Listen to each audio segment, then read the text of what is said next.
నేను నిఖిల్ విన్నర్ అవుతాడు అని చెప్పి వీడియోలో చెప్తే కొంతమంది ఏమంటున్నారంటే కళ్ళే అంటే ఆన్లైన్లో చూస్తే అర్థం కావట్లేదా నీకు, గౌతమ్కి ఎక్కువ ఓట్లు పడుతున్నాయి అంటున్నారు. అది అన్అఫిషియల్ ఓటింగ్. అంటే నీకు అఫిషియల్ ఓటింగ్ తెలుసా అంటే నేను అన్అఫిషియల్ ఓటింగ్ నమ్మద్దు అంటున్నాను కదా, మరి అఫిషియల్ ఓటింగ్ గురించి నీకు తెలుసా అని నన్ను అడుగుతున్నారు. నాకైతే తెలీదు. బట్ నేను కొంతమందిని అడిగాను, నా ఛానల్లో కొన్ని పోల్స్ పెట్టాను, మన సబ్స్క్రైబర్స్ని అడిగాను, చాలా ఛానల్స్లో పోల్స్ చూస్తున్నాను.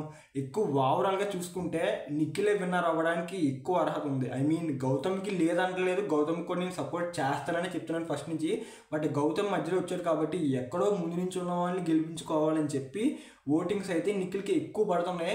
అండ్ ఆంధ్ర తెలంగాణ కాకుండా కర్ణాటక నుంచి కూడా ఓటింగ్స్ నిఖిల్కి ఎక్కువ పడుతున్నాయి. అండ్ ఇప్పుడు వీళ్ళిద్దరికి డిఫరెన్స్ కూడా పెద్దగా ఏమీ లేదు, జస్ట్ ఒక ఎడ్జ్ డిఫరెన్స్లో మాత్రమే ఉన్నారు.